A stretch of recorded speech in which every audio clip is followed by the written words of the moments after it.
शनिवार को छतरपुर शहर के केयर इंग्लिश स्कूल में वार्षिक उत्सव का आयोजन किया गया, जिसमें बच्चों के द्वारा कई सांस्कृतिक प्रस्तुतियां दी गईं। बच्चों के द्वारा यहां भ्रूण हत्या, बेटी बचाओ बेटी पढ़ाओ जैसे जरूरी मुद्दों पर प्रस्तुतियां दी गईं। इन मुद्दों को लेकर हमारे संवाददाता विनोद मिश्रा ने भी प्राचार्य रीता आहूजा, पंकज आहूजा से बात की। इसके साथ ही बच्चों से भी उनके अनुभव जाने। कार्यक्रम के दौरान जबलपुर से पधारे सीनियर एडवोकेट सिद्धार्थ दत्त और मीनाक्षी दत्त भी मौजूद रही। रीता आहूजा और मैं आज किस तरह का क्या कार्यक्रम कहाँ पर आई? आज हमारे स्कूल में वार्षिकोत्सव हुआ है और ये हमारे स्कूल में हर साल होता है। एक साल हम स्पोर्ट्स के लिए स्पेशल करते हैं और एक साल हम इस तरह का फंक्शन करते हैं जिसमें कि बच्चे डांस के द्वारा और ड्रामा के द्वारा, माइम के द्वारा अपनी अभिव्यक्तियां देते हैं। और ये बहुत ज़रूरी है ये सब करना, क्योंकि हमारे बच्चों का न सिर्फ पढ़ाई बल्कि ओवरऑल डेवलपमेंट बहुत ज़रूरी है पर्सनालिटी का।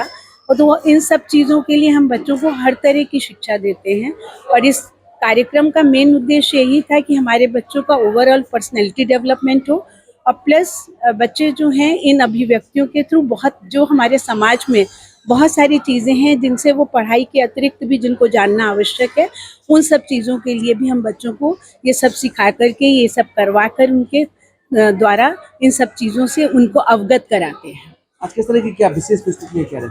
आज की विशेष प्रस्तुतियाँ थी, जैसे हमें आरंभ है प्रचंड, जिसके थ्रू हमने दिखाया, जोश दिखाने की कोशिश की। इसके अलावा हमने इतिहास में बच्चों को इतिहास के बारे में बताने की आवश्यकता थी। बच्चों को उस इतिहास के बारे में भी जानकारी होनी चाहिए। और हमारे प्रोग्राम जो हैं वो भ्रूण हत्या से भी रिलेटेड हैं, और जैसे बेटी बचाओ और बेटी पढ़ाओ, ये बहुत इम्पोर्टेंट है आज के समाज में। और ये भी बहुत आवश्यक है कि बच्चे इस चीज़ को जाने कि जो स्टडीज़ हैं वो तो इम्पोर्टेंट हैं ही, बल्कि हमारे पूरे समाज को शिक्षित होना बहुत आवश्यक है। और लड़के और लड़कियों के बीच में कोई भी डिफरेंस नहीं है, ये बहुत इम्पोर्टेंट है। तो ये सारी चीज़ें हमने अपने इस माध्यम से अभिव्यक्त की और बच्चों ने ही अभिव्यक्त की। सबसे बड़ी बात है कि बच्चे ही अभिव्यक्त करने वाले थे और बच्चे ही सीखने वाले थे। यही सबसे बड़ी बात है, यही इसका संदेश है मेरा।